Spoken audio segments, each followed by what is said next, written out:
a fork and was like, bam, right in his hand. So she stabbed him. Mm-hmm. Damn.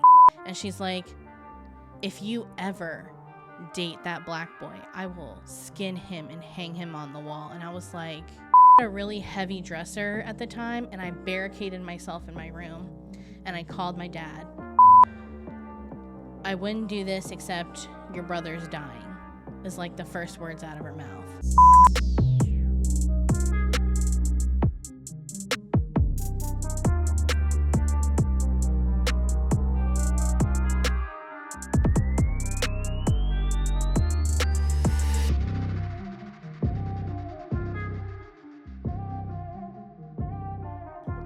Welcome to the Tested and Twisted podcast. I am your host, Chase Shaw, and today I am here with Ashley. Hi. We are going to explore the wonderful world of narcissistic mothers today. Ashley has a nice little TikTok following. She's got some pretty entertaining videos, some beautiful cats. I had a nice little TikTok. Sesh. Yeah, I had a little stock session. I was going through and looking at all your videos. That's slightly nerve-wracking. So were you born in Florida? Yeah, I've lived here my whole life. Never. I mean, I've visited a lot of places, but always been here. Okay. And North Fort Myers, you said? Yeah. The whole time. Fort Myers area. Like, I was born in the Cape, but we lived there for it's all the relative, like, same area. So for people who have been here, it's like, even if you were born in the Cape, like, they're all so close together. You just are around all of that, like, kind of culture. Okay. But mostly North Fort Myers, like, living type stuff. Gotcha. And how many siblings do you have? How many siblings did you have when you were born? Are you the oldest, youngest? Or? I'm the oldest child. I have a half brother, so he has a different dad than me, which I feel like is really important. But we do have the same mother. Yeah, I come from a family like that too, where it's like I have one. My older brother is my only full blood brother, and then after that, it's step siblings and half siblings, and for all of them, yeah. And then I actually found out 2 days ago that I have some sisters and brothers that I didn't know about from my biological dad. He was never in my life. He just dipped out in the beginning, and then he just went around the nation on a fucking spree, I guess, and he just had all these kids. I was gonna say, who took an ancestry test?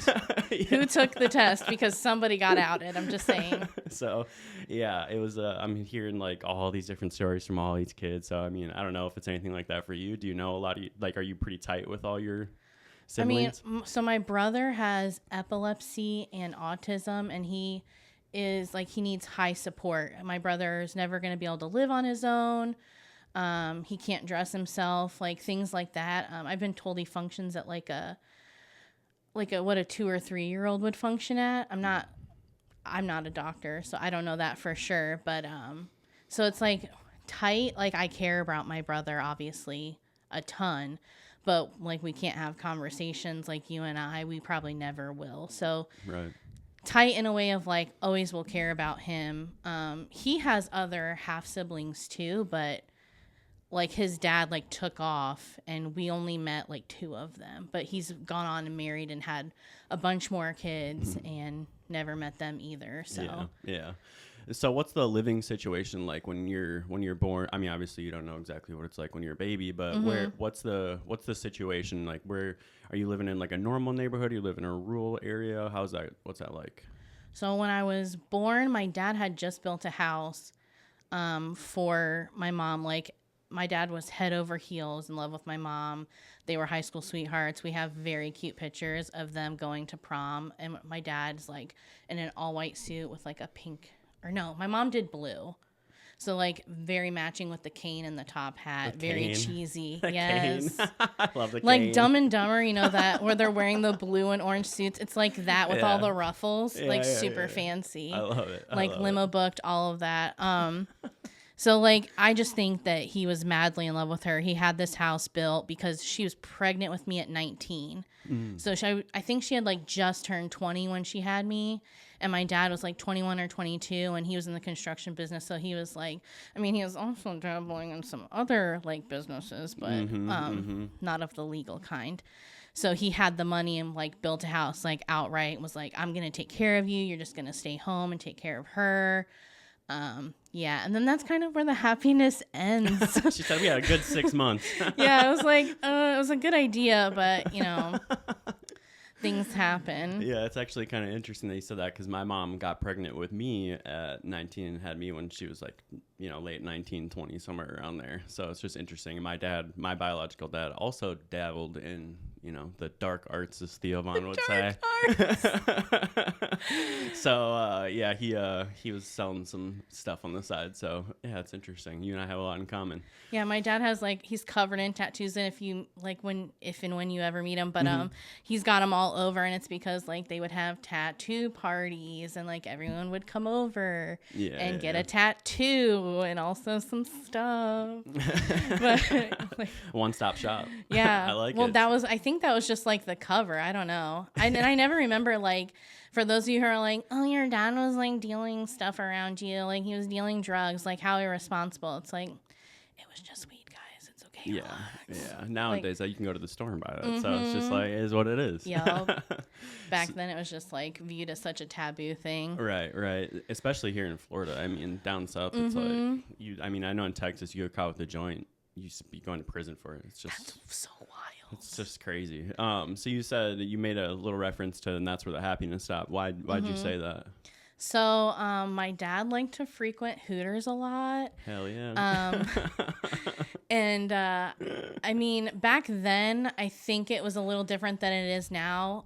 But one of the waitresses there, he was really good friends with. And this is one of those things where it's you can get both sides of the story, but they're both my parents. So it's hard for me to know which is really 100% true, because I'm kind of like my mom, and I don't think my dad should have been hanging out with Hooters waitresses outside of work, and having them over and doing all those things. And my mom claims she's seen pictures of her naked in their bed, and I'm see, that kind of stuff would send me feral. She's just dropping off wings, honey.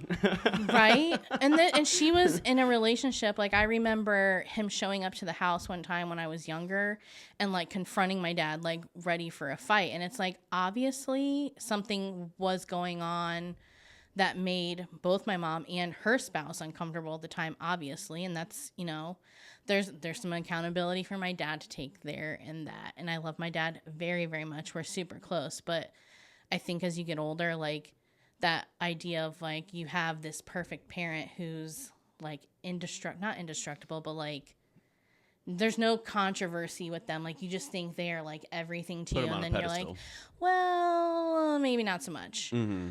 So they were on and off for a really long time. It super confused me as a kid growing up, because I didn't know, I was sleeping in the bed, and I remember she would come in and sleep in my dad's bed, and I'm that's so weird, because you're not, you keep telling me you're not with him, but you're sleeping in the same bed, even though she had another bedroom with a bed in it.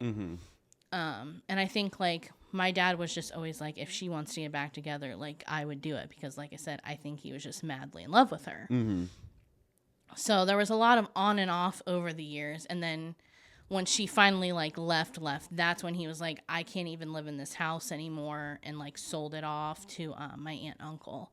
So then they lived there. When you say he can't live in this house anymore, was it an emotional thing? I can't be here. It reminds me too much of the past type of thing? I think so. Okay. It's hard. My dad is not a very emotionally, he does not like to talk about feelings. I can't really go in and have those conversations with him that get as deep as they would if when I ask my mom stuff. She's been incredibly vulnerable. Yeah, shocker. Most dads.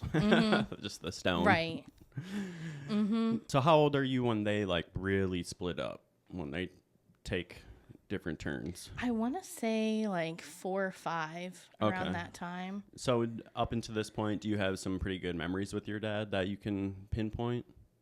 My dad's memory, I can go on for days about good memories with him. He used to take us, there's a river called Peace River, and we used to go canoeing every weekend.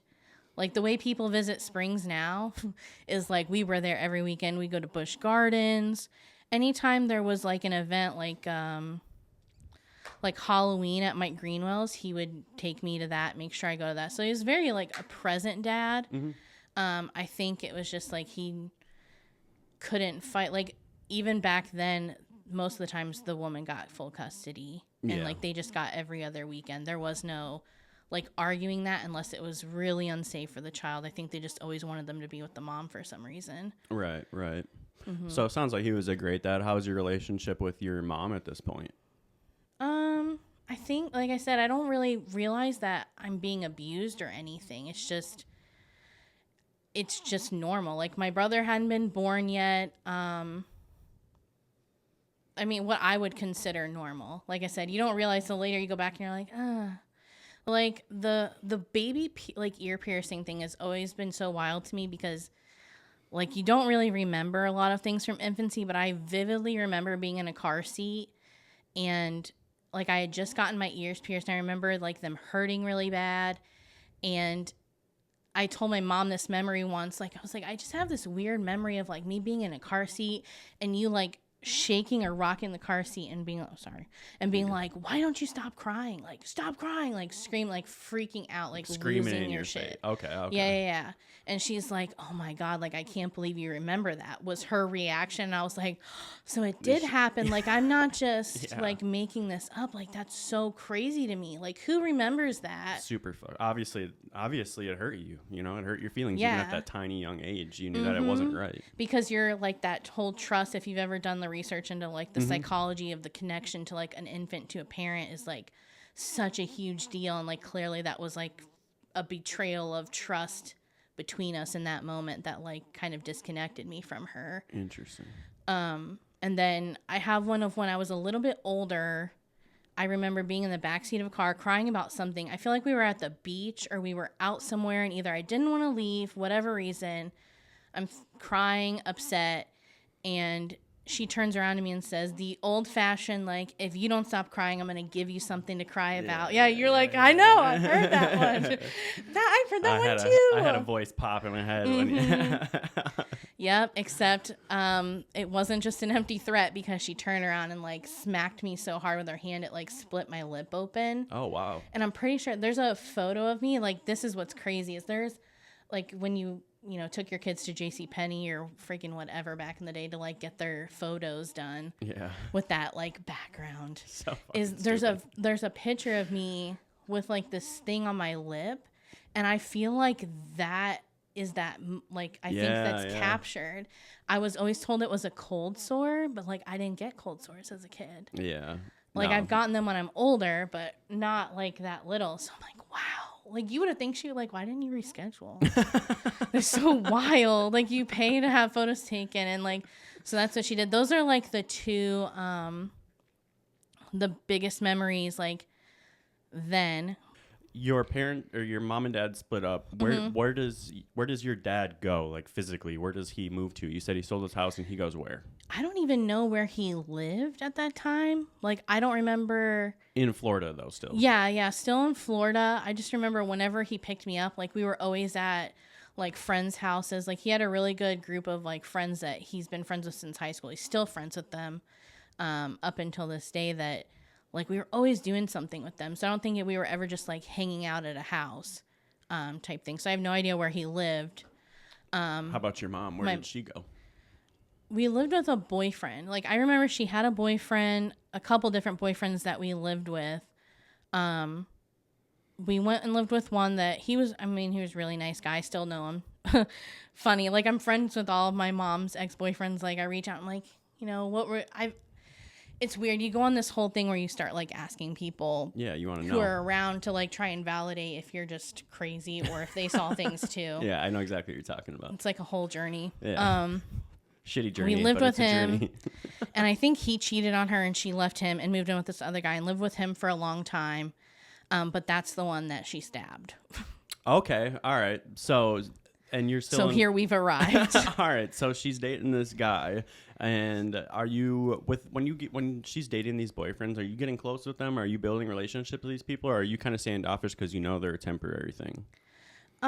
At that point, I don't think I was like even aware enough to be like hesitant. I think it was just like, oh, this is mommy's friend or whatever, but we were living with them. I think it was just like positive outlook still, like thinking they're going to be around, because she didn't like share anything at that point with me that was like I was still little. I was still like 5 or 6 probably. Yeah. I want to say. I don't know. And it could have even been earlier. And again, it's one of those things where it's like when you're in your childhood, you're just moving along. Yeah, you're just floating through. Like you're just going wherever they take like, you. This like, is just normal shit. Mm-hmm. So then she meets this boyfriend, and how do you remember how their relationship was? I don't even remember like what he looks like. Okay. I'm sure if I asked my dad, he could probably tell me who it was because he was there obviously when things escalated. And are these men at least treating you right? Obviously, you say you don't remember very much. Yeah, for the most part, like honestly, that's like the craziest thing that we always talk about is that the dudes were always like kind of okay. Like I don't ever remember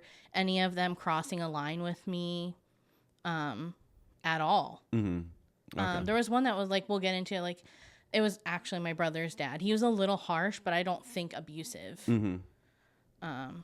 So thanks, guys. Appreciate you. thanks for being good people. Yeah. Thanks for just doing the bare minimum and not doing some fucked up shit. Right? Like we'll take it at this point. We'll take it. So then she's dating this guy. Obviously, she stabs him at some point. So let's get into what happened with the situation. Do you remember? Yeah. I don't remember like when it happened. I think I was probably off playing in my room. I just remember when I go back and I had asked her about this, she was telling me there were multiple times she had told him like how to cook a potato. Micromanaging.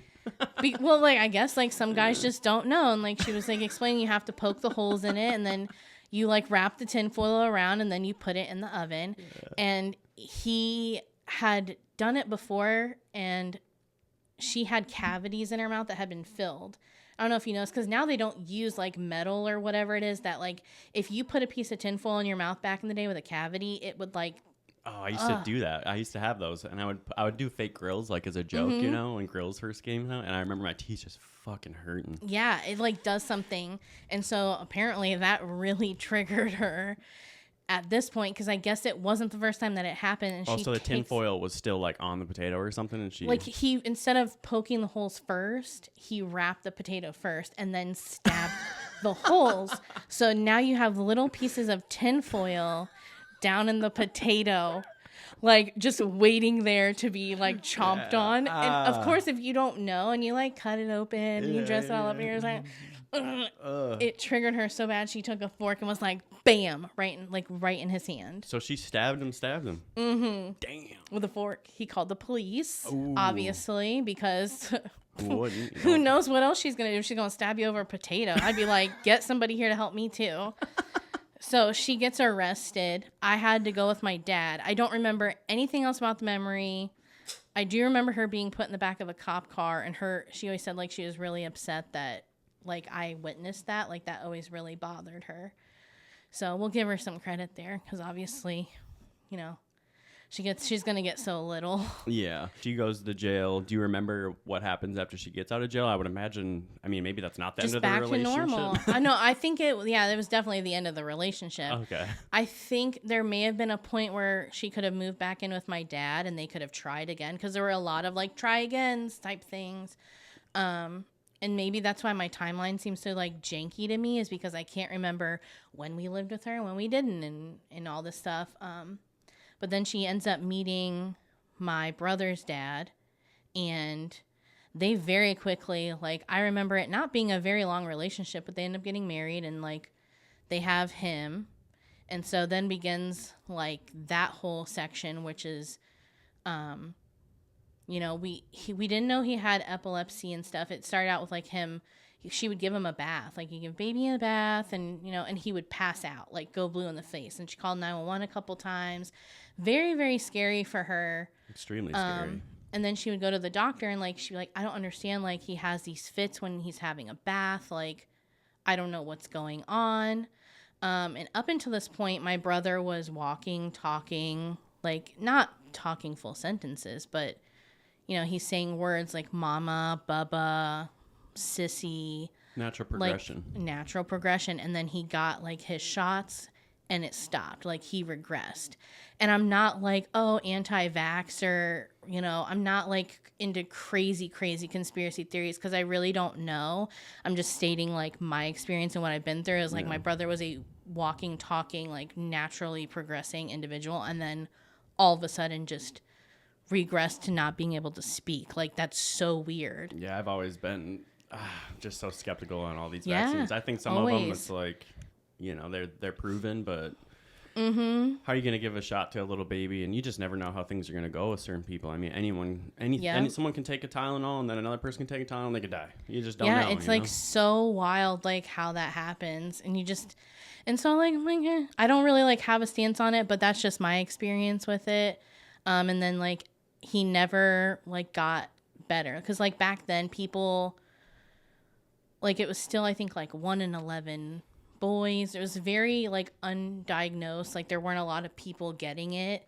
Like now it's like what, like 1 in 4, I think, or something low like that. So at this time, so after the whole stabbing situation, where you said that you think that was probably the end, and then that she could have potentially moved in with your dad. Do you have like a concrete line where you know, like, this is where we went after that? Where was like, what's the next thing that you remember as far as like your living situation? When she broke up with the boyfriend that she stabbed in the hand, I'm pretty sure that's when we moved into Suncoast. Yeah.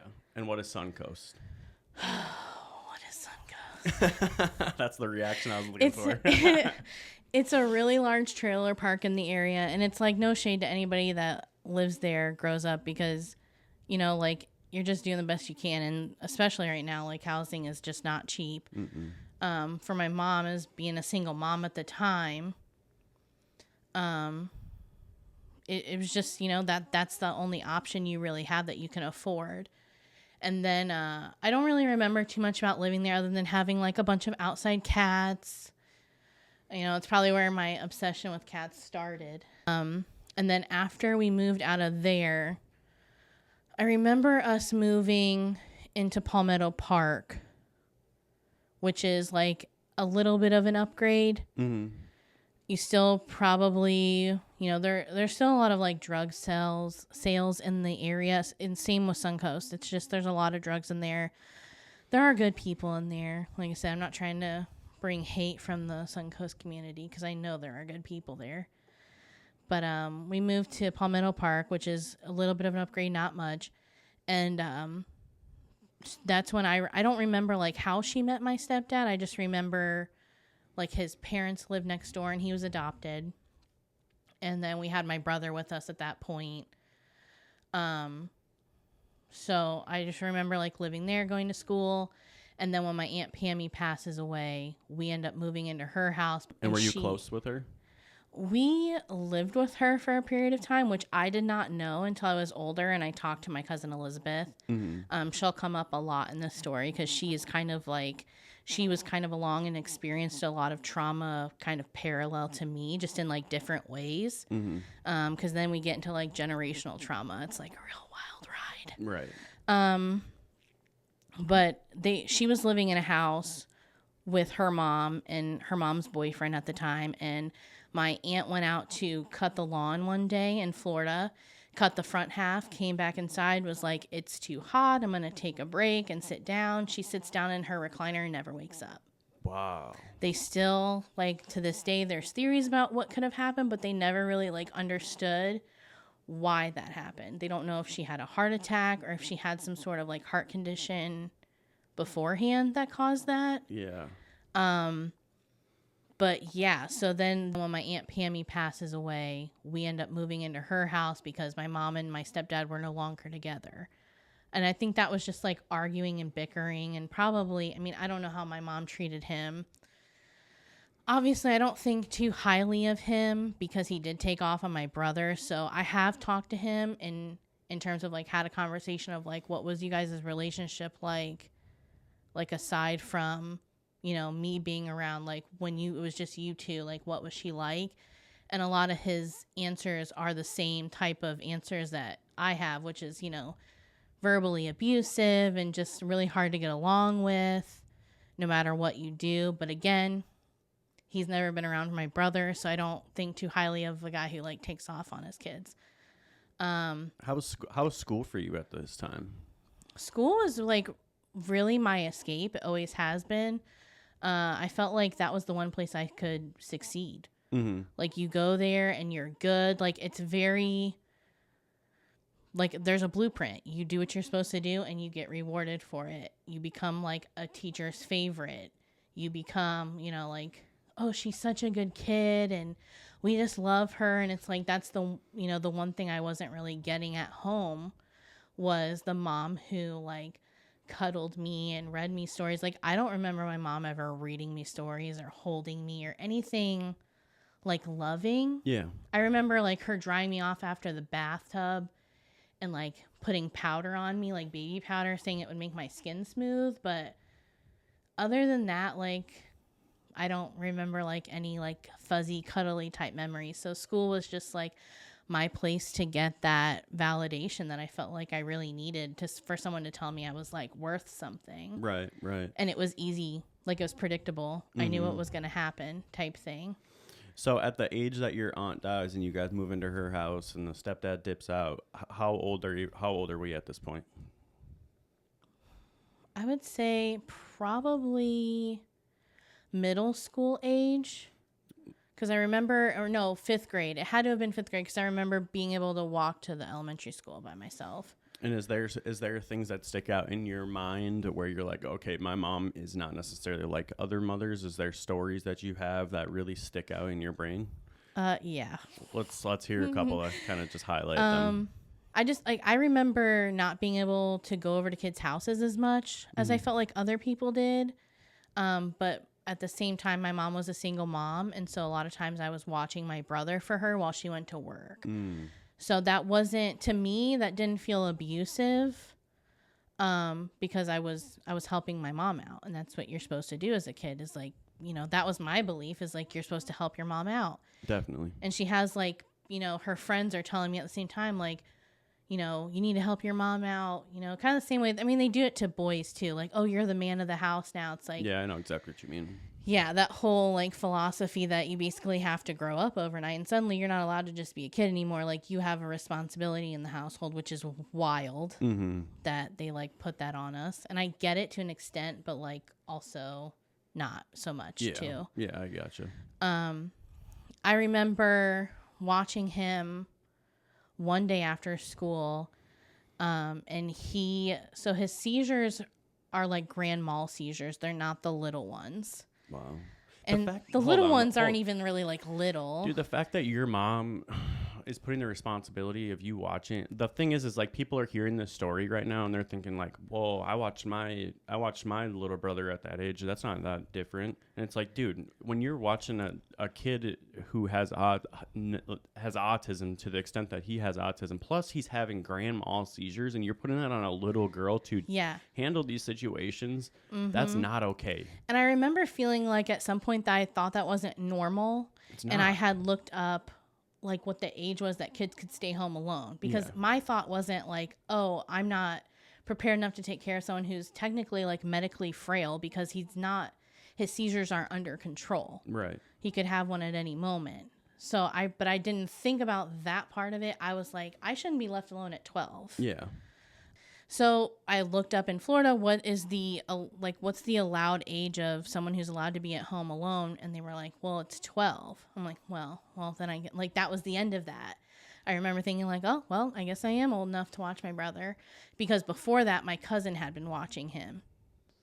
So she like didn't want to do it anymore. My grandma was like, she doesn't have to. Because my mom wasn't paying her, and my cousin wanted to be in like band and wanted to do a couple other things. I think. She wanted to have a normal life. Yeah, weird. Yeah, imagine. Shocker.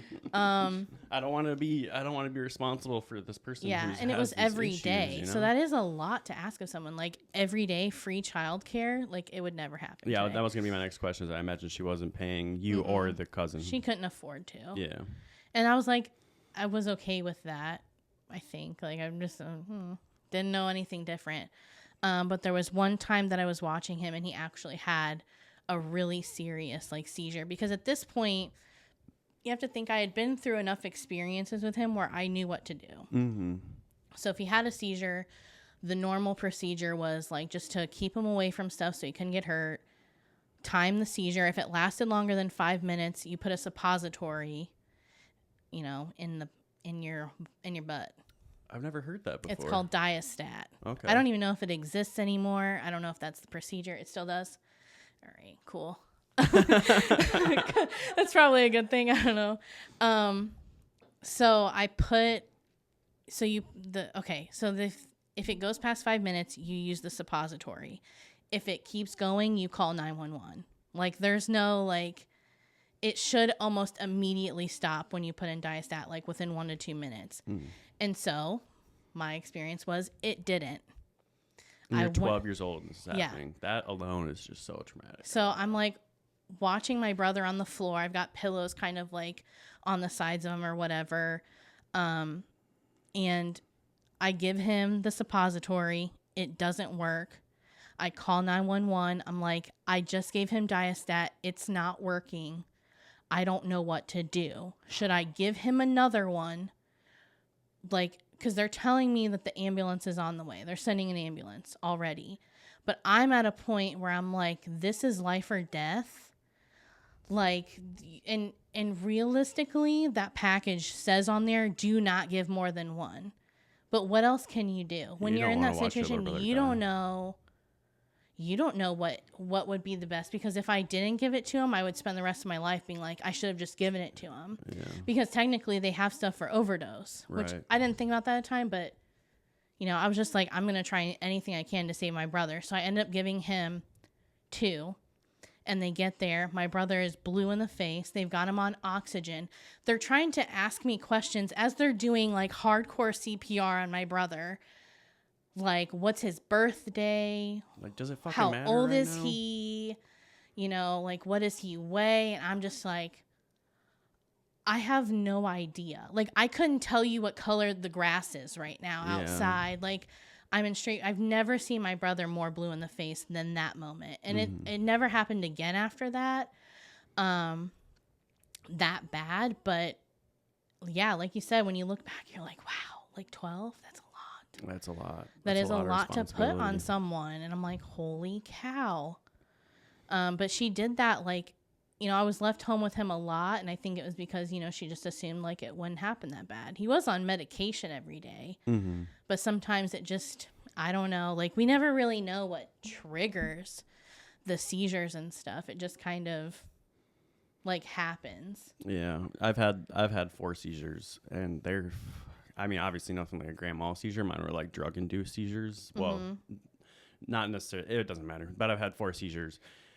And, dude, like, that feeling of, like, waking up and, like, they're asking you, like, obviously they're probably, with his situation, it's much different. But I just remember them asking me, like, what state are you in? And I'm like, dude, I don't know. They're like, how old are you? I'm like, I don't know. And you're, like, sitting there thinking, like, what is happening? It's a very scary situation. So it's very, like, hyper, like, everything just feels like it's at a max of, like, 10 around you. Yeah. Interesting situation.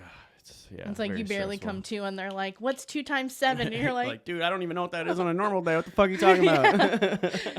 Yeah, it's real crazy. So how is your mom treating you at this point?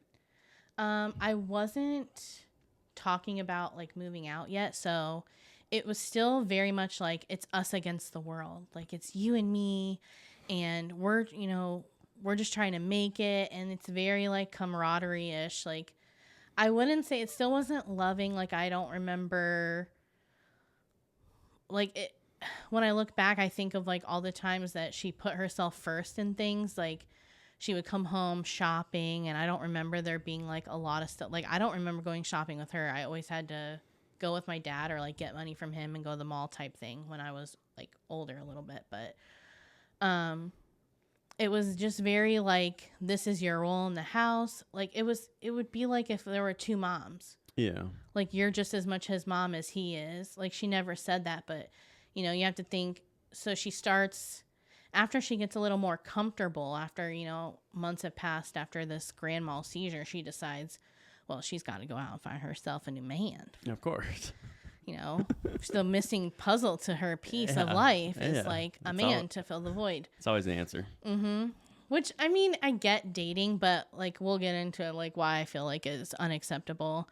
So she starts going out to a country bar with her friends, and at this point it's like on a couple Saturdays or whatever a month, and it's like that's normal. But as time progressed, I felt like it just became more of like a during the week thing. And then it was more of like, you know, oh, it's ladies' night every Tuesday, so we're making sure that we're going to make sure we go every Wednesday. And well, it's quarter Thursday, so you know, we got to be there for quarter drinks on Thursday, and just all this stuff. And I remember asking like to go places on the weekends and being like, "Oh, my friends are at school are having a sleepover, like I really want to go." And she would be like, "Well, don't you think I deserve a break?" So this is where it starts kicking in. This is where the guilt tripping starts coming in, because now I'm kind of like branching off and wanting to be my own person. Like I'm making friendships outside of the people that she's introducing me to where it's not like she can just go over and hang out with her friend and then like I'm just tossed off with that person's kid, and like Austin's kind of with her, or with me or with us, you know, playing in the room, because he kind of like has always played with very like you do this and this happens, like cause and effect games. He really likes stuff like that. So you could kind of just give him those and he would repeatedly do that like for hours on end. So he was kind of like self-manageable. But now you're talking about me wanting to go off where she can't just pawn him off on me when she's somewhere, like, oh, watch your brother, I'm going to go do this real quick. Yeah. So basically up until this point, there's been no opposition on the other side to this. So she's been able to just kind of control everything, use you as like a pawn in any situation that she chooses. And you're basically a just babysitter, a maid, and you're along for the ride. And you believe her because, you know, you still have that thing of like, well, my mom must be right. Like she makes sure everything happens, and like that's what moms do. So like, this just must be how my mom is. Yeah. So now we're at the point where you want to live a normal life and you want to start having these friendships and doing these things. You see all these people doing. I want to go to the movies. I want to sleep over. I wanted to join sports teams. And like, I couldn't, because anytime I brought it up, it was like, well, if you do that, then who's going to watch Austin while you're there? And like, you know, it's a lot on me to like always have him all the time. Like I don't have anybody that can watch him anymore because your Aunt Pammy passed away. So tuck that guilt right in there.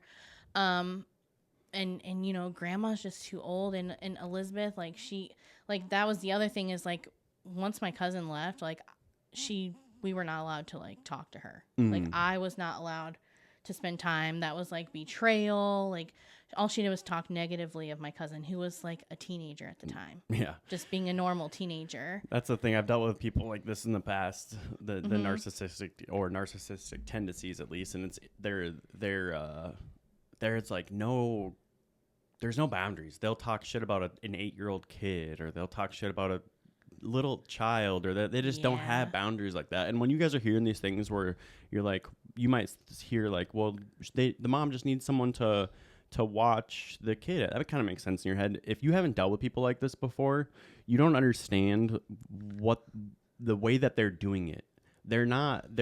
It's a manipulation tactic. It's how they're portraying it, and it's like a how would you describe? It's like they're putting you at blame. It's like it's your fault. Like it all falls on you either way. Like if you're not there, like their whole world's just gonna fall apart. Like it's very like, I need you to be here. Like they start out that way. It's always like, oh well, I just need you, and like you're so important to me, and da da da da da. And so you're like, okay, like I am important. Like, oh, I really need to be here. I need to support them. And then of course, when you have like the outside people who don't really know the full shebang, like they just know what your parent tells them. It's just like, to them, that's normal. So they're like, yeah, you need to help your mom out. Like she's a single mom, like help her out. So then you're like, oh wow. And everybody, okay, so they must know, like they must know, like this is the norm, and like they're older, they're wiser. So like, why not believe them? Like they've never done anything to make me think they don't know what they're talking about. Right. So I think there's like the societal pressure of like, you have to step up as a single parent's kid and like help fill in the void so that they can make sure like the bills are paid and food is on the table. Right. So then obviously at some point I would assume you are like, I'm done with this guilt tripping bullshit and I want to just live a normal life. And I'm assuming that's where everything starts to really flare up. Yeah. It was like a couple things happened at the same time. So my mom stopped paying rent for this house. So when my aunt had died, that house went into probate because it wasn't like willed to anybody. And because my mom didn't pay my grandmother the rent to like cover it, the house ends up going into foreclosure. And for my cousin at the time, you have to think this is the only thing she has left of her mom, because when she died, like my grandma went through and like took everything out of there, and it was this whole big thing about like who gets what. Like it was the biggest fight I had ever seen in my family over who gets this person's stuff, and no one's even thinking about like how Elizabeth feels. Like, duh, it should all go to her. It's her mom's stuff, like not the random uncle who wants like jewelry, or the random like who cares? Like it should have all went to her. But that's besides the point. So my cousin ends up, like, she's old enough, I don't think she was 18 yet, but she gets a lawyer and starts a process to like get the house back, because my grandma was just kind of like enabling that behavior. And somehow we end up like moving into the house right next door to it, like the literal next door neighbor. And my cousin ends up being old enough to like move in at some point, and I'm not allowed to go over there. I'm not allowed to talk to her. Like I'm being told, like, you do not talk to her. Don't go over there. Like she's a traitor. She, you know, doesn't care about us, you know, just whatever, like she said at the time. This poor little girl's just trying to live her life. Like she's just trying to like hold on to the one piece of something she has from her mom that, you know, reminds her of home. So she, like I said, she ends up moving into that house, and my mom's like still feuding with her, but still going out and drinking. We're still kind of like at this point where it's weird. Like she's guilt tripping me into staying and doing all the things I'm supposed to do at this point. And that happens for a while.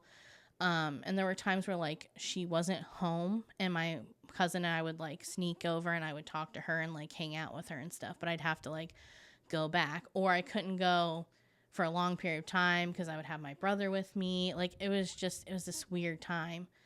We end up moving from that house because I think there was mold in it, and they had converted like the garage into a bedroom, but there was really bad mold in there, and that's where my brother's room was. So she had to like put him in her room, and it was just too small, and like they were unwilling to fix the mold. So we end up moving into like a fourplex, and that's where like that is the time where I remember like, okay, now I'm starting to like really realize what's going on here, because now I'm towards like the end of like 7th grade, 8th grade, to where I'm like, this just like, I just want to go and do things with my friends. It's not even, I'm still not thinking this is full-blown abuse. I'm just like, I just want to be able to go do things with my friends. I want to be able to hang out with them. And like, I always used to ride my bike around the neighborhood. And my friend Ricky lived near me at the time. And Ricky is African American. And that's important to the story because I'm going to get there in a sec. But I feel that like it's needed to talk about like his race, because that like she starts pulling this racist stuff, which I had never really noticed as much. I don't know if like maybe I just didn't notice it as I was younger, but it also could have been the people that she was hanging around. What, this Ricky kid? Yeah. So we were friends at school, and I believe this was like my freshman year of high school, and he rode the same bus as me, and he was like, oh, we should hang out. And I was like, yeah, sure, you know, and I go and get my bike, and we're riding around. I don't even know what all we did, because like kids back then, like we played a mud puddle on the corner. Like you didn't have to like go play video games or stuff like that. I didn't go to his house or nothing. And I pull back into my house, and I remember my mom like looking at him and being like, this face, like, who is this kid that she's never met before? So I come inside, and she's like, who's that? And I'm like, well, that's my friend Ricky, like from school, you know, whatever. And she's like, if you ever date that black boy, I will skin him and hang him on the wall. And I was like, like he's just my friend. And wow. Like I don't even know what to say to that, because wow, that is a lot to say about a little kid. It was just a lot. And I never told him that, because I like, how are you going to bring that up in conversation? Actually, yeah, my mom said, just so you know. Right. It's like, how do you mention that? And then you're just going to make him feel bad. And then, yeah. And I remember he did like me at one point, and I was like, I can't date him. Like, I can't even bring him around my house. Like, she's a psychopath. And then we like had this dog that she would tell it to attack people, but only black people when they like walked by our house, or like she would joke about it to people. Like it was just so funny that like he only reacted when he saw black people, which wasn't true. He was a highly reactive dog that she was encouraging to like get people. him, and she would say certain words like get that. N-word. So you can fill in the blank. Yeah. Hard R, everything. So not only is she an abusive narcissist, and sorry to say this about your mom, it just feels weird talking like this about anyone's mom, but she's a racist. Yeah. Damn. And I don't think she is anymore. I mean, I don't know, like I don't know that I make the qualification about like whether someone gets to like graduate from like non-racist university. But that was the last that I ever like had that kind of situation happen with her, as far as like telling me like direct things like that. But again, it was like she called, the slurs were common, and that like that was just like how she talked and how people talked back then. I feel like it was more accepted. I don't think it should have been, but I'm just saying that's just the way it is. It was just what it is. Yeah, so that was interesting. And then this starts the part where I start thinking like, ooh, if I live with my dad part-time, like she has no reason, like if I want to just, like maybe if I just tell her that I want to go live with my dad part-time instead of every other weekend, because when I was at my dad's, it was like, wow, I can make plans. Vacation. I can go hang out with friends. Like, wow, like I can do all of these things that I never get to do when I'm with her. And so obviously I'm like, I'm older now. I would like more time with my dad. Well, that was the wrong answer. That was the wrong answer to that problem, because I was like, what do you think about me living with dad more? And she was like, I just don't know. You know, she goes back into the I need you. Like my whole world's going to fall apart if you're not here. Well, who's going to take care of your brother? Like, I don't know. Like it couldn't possibly be me, the person that birthed him. So, you know, obviously that's your responsibility, like, you know, and I'm trying to like, I know I probably tried to work out in my head, like how all that was going to go. Well, like, oh, you can do this, or maybe if you do this, but the reality is like, shouldn't have been an issue. So she starts getting like increasingly more like aggressive about it, like as I'm telling her this more and more. And at this point, she's going out a lot during the week. Like there were times where I was missing school to put my brother on the bus, or I was missing school to get him off the bus or something. And like there's a handful of times that I can remember having to do that. There's one specific instance where I remember she went out for a day and didn't come back the next day till like 4:00. Like I thought she was dead in a ditch somewhere. Had no idea where she was, and like had to send my brother off to school. And I was like, I'm not going to school because I don't know what happened to her, because it wasn't like now where you can just text someone. Texting still cost money back then. There was this whole thing about free minutes at nights and weekends. You know, I'm really dating myself here. So she couldn't just like text me and be like, hey, I'm just doing this. She would have had to call me, which again was still not like totally unreasonable. But apparently she had like went out to the woods with her boyfriend or some dude that she was talking to at the time, and like he tossed her phone or she couldn't find it. I don't know, because she was drinking, obviously. Who knows if it's even true, you know? Right. I remember her pulling back up and there was this dent in her hood of like, it was like the impression of a beer bottle. And I'm like, what the hell happened to you? Like, I had no idea. I'm not at school. I'm like getting ready to call the police and like tell them my mom's missing. Like, I don't even know what to do, which again, should not be happening to you if you're like 14, 15 years old. Like that should not be your concern. So she's like, yeah, he threw this beer bottle at my car and my phone's lost and all this stuff. And I'm like, the only thing I think was like, thank God my mom's alive. But like, again, how many times was I left to like deal with that on my own or put my brother to bed? Then I start, you know, I'm obviously trying to move out and I'm trying to move in with my dad, and I'm telling him this, he knows this, but like he's being like passive about it. I don't know. Like he wasn't like, oh, let's go get a lawyer and go get you, you know, over here. Cause we probably could have fought it because in Florida, like but you can't make that decision until you're 16. No, 17. You have to be 17 years old in order to go in front of a judge and say, I don't want to live with this parent. I want to live with this one. Okay. Which is kind of crazy. Yeah. Like, why is that the number? Yeah. A year before you're 18, what does it even matter at that point? Right. You're going to be gone anyway. So I'm like 14, 15 area. And I remember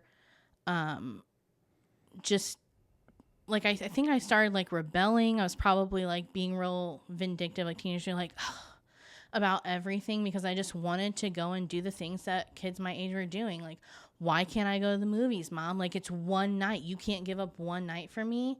So then that's where it stops turning into like, I need you to, if you don't, then this is what's going to happen. Meaning, if you don't live with me, I'm going to drop your brother off at a home. And whatever happens to him is your fault. That's like, she said that outright. Would say that. I'm going to take him to a hospital and abandon him and they can do whatever they want with him because I just can't handle him. And he's like 10. I mean, he was not, especially not compared to now when he's a full grown like man and he's very physically like aggressive. Like he could hurt someone because his dad was like 6 foot tall. Damn. And if you've worked with kids with autism, like people always talk about like them having the strength. He's very, very strong and he can't communicate, which adds to the frustration for him. Like there's a lot going on with that. And how often is she throwing this type of shit in your face? Anytime I talk about like spending more time over there, I mean, it's probably a daily occurrence. So basically anytime you're asking for any sort of freedom, which seems like it's very often. I mean, I can imagine. I know how I was when I was a kid, dude. I was always trying to do shit. You're just trying to go do some fun stuff. You just want to have a life. Yeah. You want to make friends. You just want to connect with other kids, whatever. So she's just throwing this in your face. And then it starts to begin in, like, I remember getting asked out on a date by a boy, and I was super excited because he was a junior and I was freshman, and I was like, this is it. Like, oh my gosh. Like, wow, someone thinks I'm cute. We're getting married. No, not like that. Not like that. But it's just like, you're like, man, I'm pulling like people 2 years older than me. Like, wow. Like, that's amazing. Yeah, that's a good feeling. Gives you some confidence. Hell yeah. Right. Because I had none. Because you had to think too, like during all of this, which I probably like should have brought up, but it's like, every time food was brought up, it was like, why are you eating? We just ate. Why do you eat so much? Like, food was a constant criticism. My body was under constant scrutiny by her, which I know y'all can't tell by my voluptuous figure now, but like, I'm a retired hot girl. Like, I used to be like 130 pounds and I was cute. I've never heard that before. That's hilarious. I saw it on a sweatshirt once and I was like, I relate. Retired hot girl. Okay. So I was like 130 pounds and like 5'4", and she's talking about me like I think you should have sized up in that shirt. I think that shirt's too small. Or like the thing that was always a topic, because my mom was stick thin and so was my grandma. My mom had like done headshots when she was a teenager.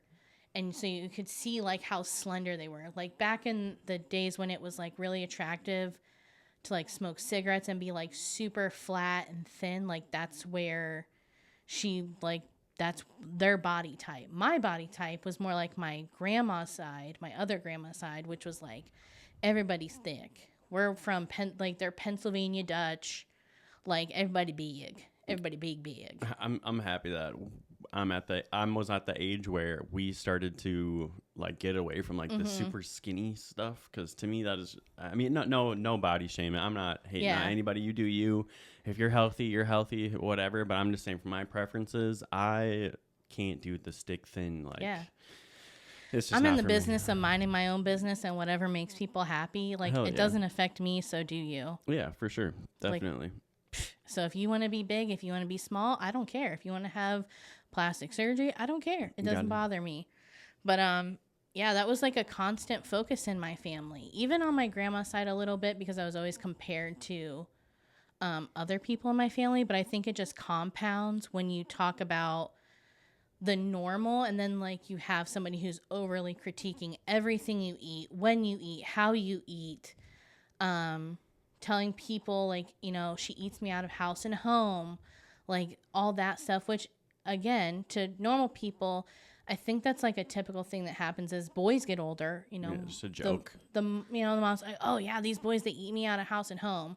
But there's a difference between them making that joke and every time the refrigerator cracks, like they're like, are you really going to eat right now? Yeah. And it's like quickly you realize like you need to close the door and like not eat. So super duper thin, super self-conscious of the way that my body looked, all of that stuff. And she's just talking about, you know, dropping him off at places, and my life is just quickly becoming more horrible for me. Mm-hmm. Like she's talking about it's like when I look back now, I'm like, it's like I'm a threat to her. Like she acts like I'm trying to take her man or something, like telling me I don't look good or telling me like I'm big, or like my grandma's favorite thing was telling me I was built like a black girl, like because I had a big butt, which it really wasn't that big. Like I was, you know, young. It wasn't that big, but like the references alone and hearing it over and over and over and over again, like eventually you just like, but again, didn't realize like that wasn't normal as far as like my weight. I just always saw myself as big. Mm-hmm. Like if you think about it as like a normal person, if you haven't been through trauma, if you've ever looked at your photos when you were skinnier and you're like, man, I thought I was fat back then. Like that was me all the time. I look back and I'm like, man, I was thin. I was like a rail. And she was out here telling me how I look too fat to be wearing like a medium. Damn. Get out of here. Yeah, that's just wild. Yeah. Just no support in your system. It's or in your family at all. Yeah, I'm just like, this is wild. Now that I like look back at it. Is your dad counteracting any of this in any way, shape, or form? I would say probably not. Like it was very passive. Because again, there's like the thing of like my dad's not a perfect person either. So like he was getting new girlfriends a lot too. And I felt like when I would go over there, like my time was kind of stolen by these chicks. And they weren't all good women because, of course, like I like to refer to them, if you've ever watched Rob and Big, the show, when they call them dime piece strippers, like that's what I referred to all of them as. Like the Hooters waitress, I call her Sloozy Susie. That's her name. Because she likes to jump from man to man, like rich men, and she likes to like use their money to pay for things. Which, do you, girl, catch your bag? I don't care. Hell yeah. But like, don't come from my daddy. Thank you. So is your mom obviously the emotional abuse is off the charts at this point, but is there physical abuse going on? Or at this point, are you like, old enough where she's not fucking with you? She's not hitting me, but she's making threats on my life. Yeah.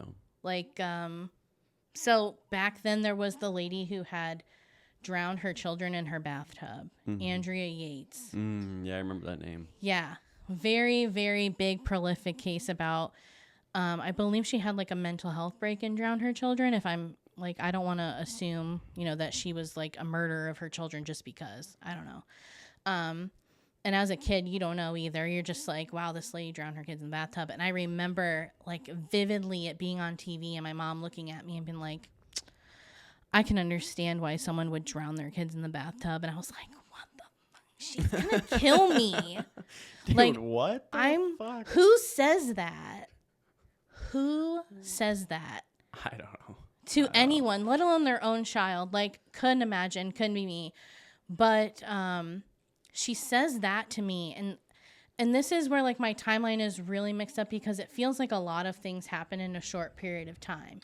So you have me telling her like, I want to go live with my dad. I don't want to live here anymore. Like, I'm tired of watching him all the time. Like, you don't even want to pay me. You don't want to give me time to do things I want to do. Like, this just doesn't feel right to me. Like, other kids get to be in sports. They get to go to the movies. They get to sleep over at their friends. Like, I don't get to do that. And I don't feel like that's fair. Again, wrong answer. In case you're following, in case you've been listening, wrong answer to say. So she starts kicking me out of the house regularly whenever she gets pissed about anything. It's do you have any examples of, like, things she got mad about fault or before kicking you out? It wouldn't even be like, oh, I wanted to go to the movie. Like, it wasn't even like that. It was just like, I'm going to go live with my dad. Whether you want to, like, you can make this easy or you can make this hard, but I'm not going to continue to watch him all the time. Like, I want to have my own life. And she'd be like, get out of my house. You're not my daughter. Like, get out. And I'd be like, are you kidding me? And she'd be like, no, I'm serious. Get out. So I would leave. I would walk out, which I had my little Shih Tzu at the time, my dog Mitzi. Like, she went through all that stuff with me. So I'd take my little dog, get my little leash, hook her up, and then I would just start walking down the road, and I'd call my dad because that was the only person I knew to call at the time. Like, she kicked me out. And, like, the first time he was like, what? No, she didn't. Like, go home. And I'm like, yeah, she kicked me out. She told me to get out of her house. I'm not her daughter anymore. So then he would either come get me or he'd have someone come get me because he's a general contractor. So he'd be busy, you know, in the middle of the day. He's working. He can't just like drop what he's doing to come get me. And she's kind of like banking on that because for a long time it was like, you know, she tried to like undermine him and say like, oh, he's choosing these girls over you. And, you know, he's not the great dad you think he is type thing, like all the time too. So he came and got me one specific time. And I remember being at his house like all night because the times before, like she would call the cops and he would bring me home like right away because you can essentially have someone arrested because if you report me as a runaway and not like you kicked me out, then whoever takes me as harboring a runaway, they can be arrested, especially if they're in violation of a custody agreement. Hold on. So not only is she controlling you, your time, your weight, everything, your emotions, but now she's trying to control your dad in a way. Yeah. And she's kicking you out and then calling the cops on you and your dad to basically get him locked up or whatever happens in that situation. Right. To kind of like take basically away my only other out. Yeah. Basically say you got kid. Wow. That is just mind blowing to me. Okay. All right. And so there's that time that the cops came to the house at night and I was like, I don't want to go live with her. I don't know what to tell you guys. Like she's abusive. Like she doesn't let me, you know, and at the time when you're a kid, you're like, she doesn't let me do anything. And they're like, that just sounds like a normal bratty kid. Get in the car. So they're not hearing none of it. They're not hearing none of it because anytime someone puts you on the spot to like be like, okay, so what are all the things she's doing that's wrong with you? Yeah. Like, or what are all the things that are going on? How are you need to like list them. You're like, I don't know. Like, let me dig back in my archive. Like, hello. That's why I wrote 3 pages of notes because I was like, oh my God, I'm not gonna be able to remember everything. Too bad you didn't have those then.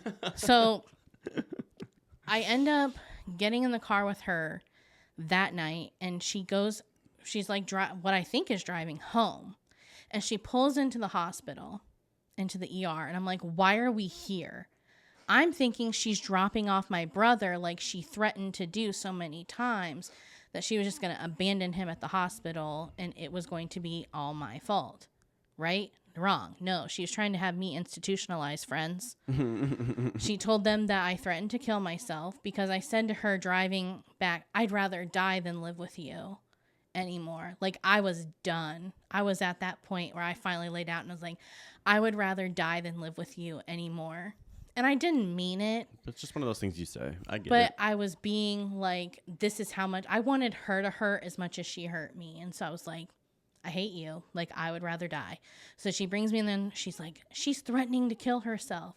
So they put you, because as soon as they say that, like they have to observe you for like a certain period of time. 72 hours usually. They have to, well, they didn't keep me for 72 hours. It was like maybe 1-2 hours tops.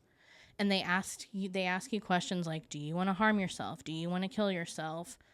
Have you made plans? Have you thought, you know, like they go through this whole list of things. And obviously I'm like, no.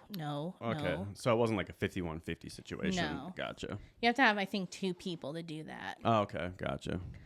So then we go home, and I don't remember when it is. Like I said, this is all like closely around the time where she's telling me like, I know why people would drown their kids in their bathtub.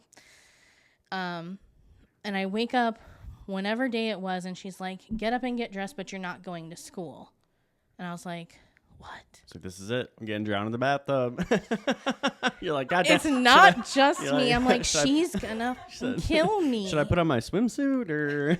Well, then I'm like, where are we going? Why won't you tell me? Well, don't worry about it. You don't need to know. I'm like, I do because you threatened my life. Yeah, hopefully I'm thinking she's gonna leave me in a ditch somewhere and say that like I ran away and something happened to me. Yeah.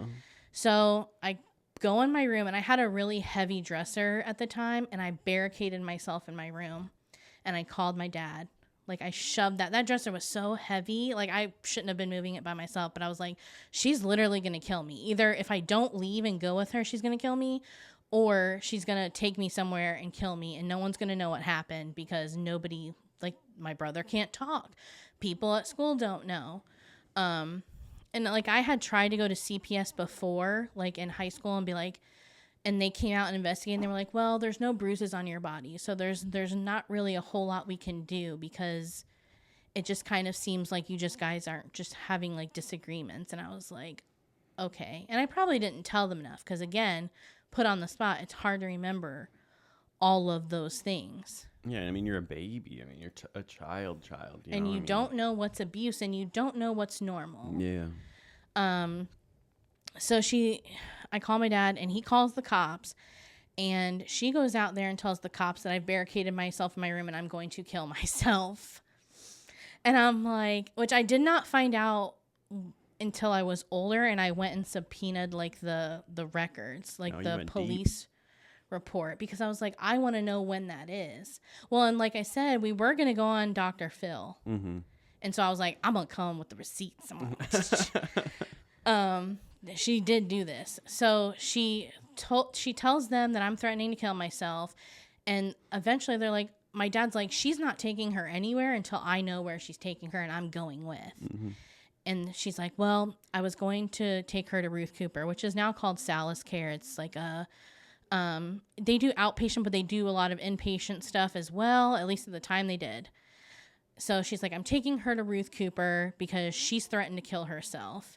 And my dad is just like, what? Because he's never seen this side of me, because when I'm at his house, I'm a well-behaved individual because I can do what normal kids do to a certain extent.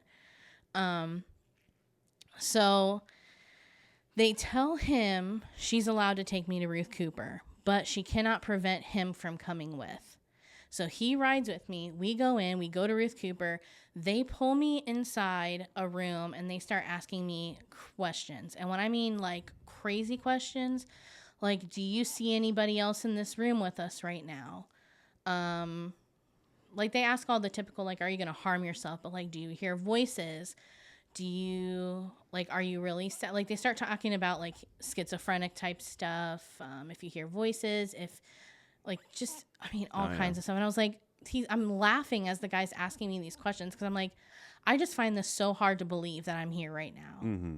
And he's like, well, you know, your mom said that you're threatening to kill yourself. I'm like, because I don't want to live with her. Mm-hmm. She's, like, threatening to kill me. I go, if anybody needs to be in here, sir, I was like, it's her. Check her medical prescriptions. She's on Xanax. She's on depression meds. She's on anxiety meds. She's on a whole lot of stuff. Mm-hmm. Maybe y'all should take a turn with her. Mm-hmm. And he was like, oh, okay. So after he finished, he goes out there and he tells my mom, there's nothing wrong with her. Like, we cannot institutionalize her based on you just saying this alone. And then she had also scheduled a therapy visit, a family therapy, like, back to back with that. And we go into that, and I'm sitting there like I'm just so annoyed that I have to even be there, because I know I'm not crazy. And I feel like she's the one who's crazy, and no one's even, like, asking me those kinds of questions. Like, no one's pulled me to the side and been like, is your mom abusive? Like, nobody does that. You're kind of just on your own. So unless you speak up, like, nobody's going to know.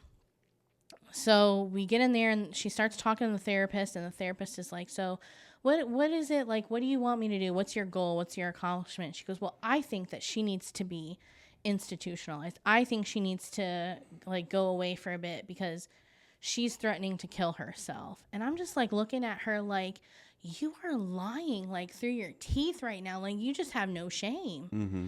And I'm thinking she has no case, right? I'm like, there's no way this person's going to believe her. And I kid you not, this woman pulls out pages of my diary that she took to the library while I was at school. Yeah, Maria's over here at mouth agape, just in case you didn't know. She pulls out, like, she had copied my diary, and where I had written in there, like, I would rather die than live with her. and was going to show it to this therapist. And thankfully, I don't know who you are, therapist, because I don't remember if you're even a boy or a girl. But thank you for like telling her like she violated my boundaries and you weren't even going to read those. Like, you're the MVP. Because they were like, we're not going to look at those. That's her private diary. Just because she writes it in there does not mean that she means it. And like, that's her safe place to express her feelings and her emotions. And like, you're doing like a major violation of her trust, which is probably like why we were having issues. Right. That says more about her than anything. It's like, you went into your daughter's diary and ripped out pages to bring here and share with a stranger, you psycho? Oh no, she didn't even rip them. She just took them to the library and copied them. Like, she was making copies of like her bills for like address verification, apparently. Oh God. So how does that situation end? I'm assuming you didn't get locked up. I did not. I went back home, and things kind of like just were at this really like tense point for a while because she knew I didn't want to be there. She was still like, I was still having to watch my brother and things like that, but like, I don't even know, like, if it wasn't as often or something, or if, like, she was just, like, there's a lot of memory loss, but I do remember it came to another head and she kicked me out again. And I was like, I don't believe you. I want you to, like, write it down on a piece of paper that you're, like, releasing me or whatever. And she was basically like, you're not my daughter anymore. I don't ever want you to, like, come back and talk to me. Like, all those type of things. It's just, like, denouncing me, like, she called me a bitch. She called me like selfish and you're a selfish bitch. Like, I don't remember everything she called me. I just know it was a lot of curse words. There's a lot of things you shouldn't say to your daughters. Just to play devil's advocate here, does she have a case in any of this? Are you giving her a hard time? Are you doing anything that justifies any of this behavior? I can't think of other than telling her I just don't want to watch my brother. Like, I'm not sneaking out of the house. I'm not, like, doing drugs. I'm not, like, I'm just going to school. All my grades were great. I remember, like, I always struggled in math, so I had, like, a C in math. That was my worst grade. Yeah, but, I mean, that's not a reason to call you stupid bitch or whatever she called you. Right, which is crazy, like, because it was still, like, it was never good enough. Yeah. Like, I didn't have straight A's, so, like, I wasn't hauling, like, my weight. I wasn't doing enough. Like, I don't know for what, but, like, and that wasn't just her. My dad was like that, too, and I think there's a part of that, again, that's normal. Yeah. Like, you want your kids to have good grades, but then, like, when you compound that with abusive tactics or, like, other abuse that you're doing, it doesn't feel like it's a wholehearted, like, I'm just trying to help you reach your full potential. It just feels like you're piggybacking on the other abuse that you're doing. Right.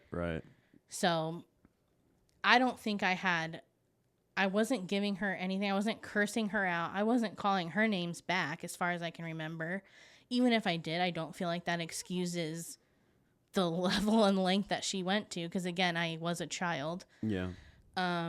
So you said this last time you said or she kicks you out. You said write it down, and then what happens? Yeah, I was like, there? I want like proof, and I don't remember if she did write something or say something, but after that, she didn't bother me. Like, my dad came, and I was like, because you couldn't, again, phones didn't have recording capability, so I couldn't record her like a secret voice note saying it. I couldn't record her on camera saying it. Nothing that would have been able to prove it.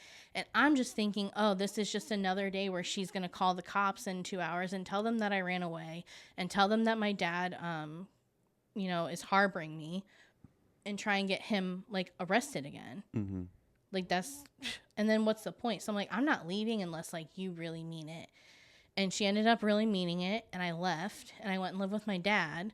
However, the abuse didn't end there because back then we had house phones, and she called that house phone so much. Like, our voicemail box was full of her just being like, she's a selfish bitch. She did this to me.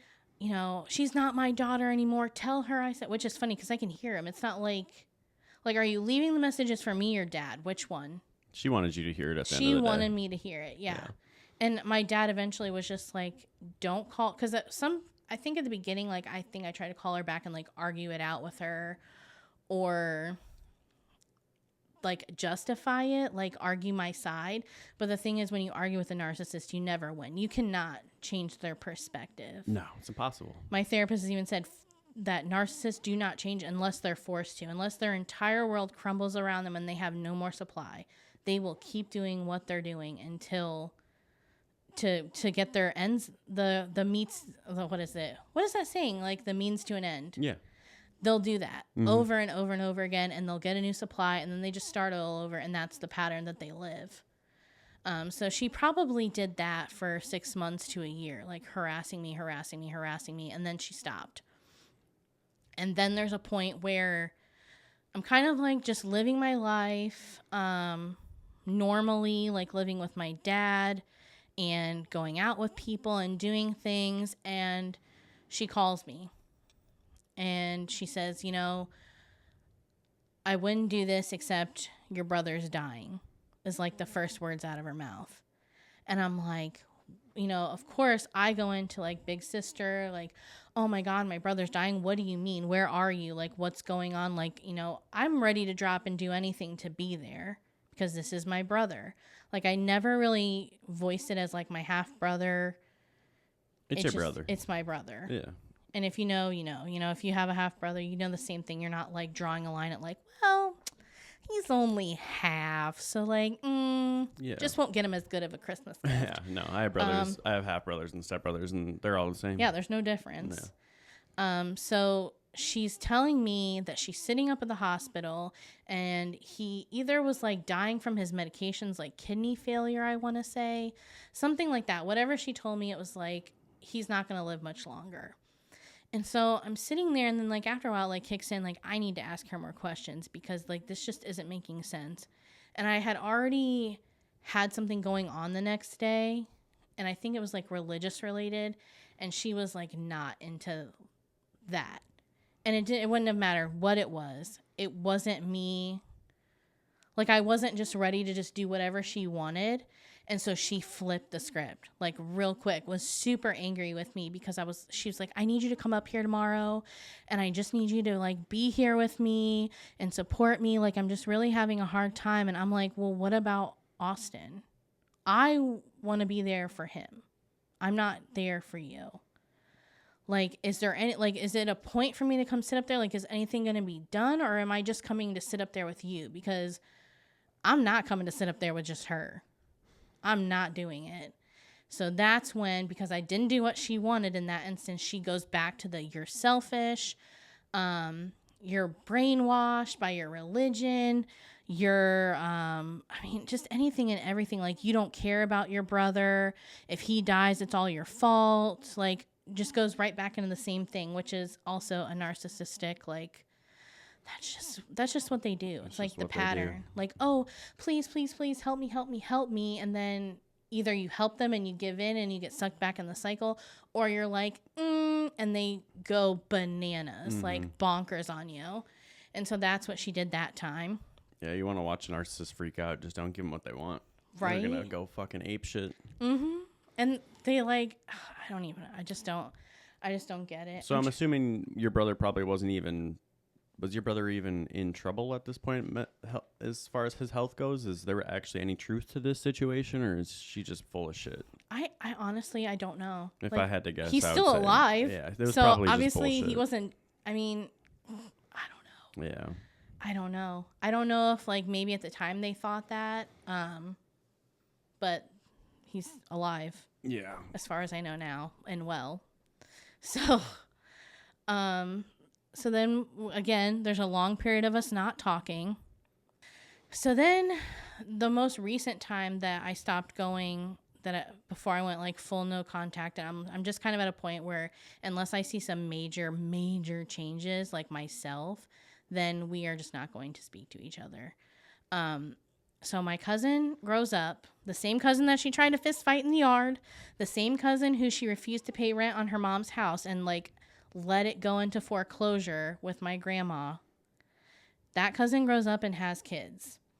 And my mom reaches out to her and plays her, the world's smallest violin and says, I feel really bad about all the things that happened, all the things I did. to whatever extent that was, because I wasn't there, so I don't know what all she said to her. But her and my cousin start a relationship again as far as like speaking. She's meeting her kids. And my cousin was like, I'm really cautious, but I want to give her a chance. I'm a mom now, so I kind of feel a little bit differently about it. And I was like, well, I'm based on my last 2 experiences cutting her off. I'm not at a place where I'm wanting to have a relationship with her at all. I said, but I will see how long she does this with you, and then maybe consider it if she truly has changed like she said. So 6 months goes by, and everything is good. There's no beef between them. So I'm like, okay, maybe she really is ready to apologize to me. But granted, I didn't have her blocked on anything, so she could have reached out to me at any time at that point and had messaged me and said, hey, I'm sorry about all the things that happened.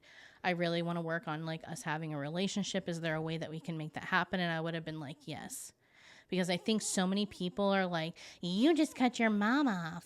But they don't realize how many times I've done this dance with her. Mm-hmm. And like how many times I've tried to like overlook things and sweep it under the rug and just start fresh. All the things that she wants me to do, but then again falls back into old habits as soon as things don't go her way. So the 6-month mark passes, and I decide like I'm going to like just let it go and just try and have a relationship with my mom, because there is a part of me that will always want that. Like I see my friends that they take their kids to their mom's house, or they're traveling out of state to see them, and they have like this incredible bond. And I think there's even like a part of me that was like, well, maybe I was just like a bratty teenager a little bit, and that kind of made it harder on her. And maybe like now that we're both adults and like I have my own space and she has her own space, we can kind of navigate that better. Like we can set the boundaries up and have a successful relationship. And it just wasn't like, it wasn't in the cards. Like it wasn't going to happen. And I think it was like, it just kept getting to me because she kept bringing stuff to my house. Like what do you mean she would bring stuff to your house? Hey, I got this at the store. Can I bring it by? Can I stop by real quick? Trying to find a way to just reel you in. Like just, and I think I jumped in. Like I wasn't ready, but I felt like I just needed to. Like, I don't know. I was still unsure about myself, but I didn't want to like totally write off the option of having a relationship with her because she was open to it. And I wanted to be open to it. And so she would bring me stuff to my house all the time, like little things she bought. She made this really cool sign for my house that says home, and it has, instead of an O, it's got a cat. And she gave that to me. Like she put a lot of work into it. And like, I really like that, but I hate being given gifts because there's always like an attachment of like, what do you want for this? Yeah. And it's like, I don't want any more gifts from you. What the best gift you could give me is owning what you did. That is what I want. And she could not do it. And I finally was just like, I don't know that this can happen again. And then my mom Baker acts herself. So I hadn't said anything to her at the time. But she's been struggling with my brother, like trying to find a place for him because she wouldn't put him in a place when he was younger because she felt like he was going to be abused, like a home, or like they have not group homes like foster care, but they have places where it's almost like a nursing home, but for people with special needs, that my brother could go and live there, but we could go pick him up, we could visit, etc. Like he would still be in her like custody, but she wouldn't have to have him all day, every day. The irony of that situation, like she didn't want him to get abused, and she's over here being abusive. Maybe not necessarily to your brother. I just caught that. I was like, what's he talking about? And I was like, oh. Like, I don't want him to go get abused, and then she's over here just being abusive. It's just maybe not necessarily to your brother, but just in general, it's like, come on. Well, yeah, because she wasn't ever really like abusive physically or verbally to him, which thank God, because I don't even know like what life would have been like that. Neglectful, definitely, but not abusive. So she Baker Acts herself because I think it was like she felt like she hit a dead end with what the state's resources had as availability, and that I completely understand. I think the biggest misconception that people have of me is that I have no compassion for what my mom is going through, what she's been through, what she's like dealing with. And it's like, I really do. But there's only so much of that is my responsibility that I can help. Like, it's not my job to take custody of my brother so that she can go back to doing whatever it is she wants to do. She needs to work it out. And the only reason I feel so confident in that is the people that I've met over the years that have children that they've adopted with special needs. Like, there's one person I know in particular. She's wonderful. She goes, Ashley, my kids' lives are planned from the moment I take my last breath, what is supposed to happen to them. And she goes, I have 3 of them. Your mom can figure this out. And I was like, you know what? Like, you're right.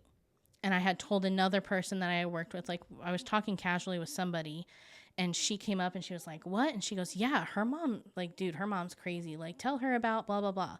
So I tell her about, that certain situation, and the woman is in tears. And she goes, oh my God. She goes, I have a disabled daughter, and I would never expect my other children to step in that way for those kids. Like, that is, I want them to live as normal of a life as possible with, like, I want them there to support, and I want them to be in the know so that, because eventually they are going to be responsible for their care, but I'm not putting that on them right now.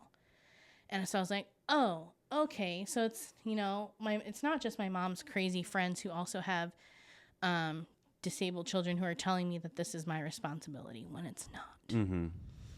So she Baker Acts herself because she's overwhelmed with everything. Nobody called me because I wasn't on any emergency contact papers.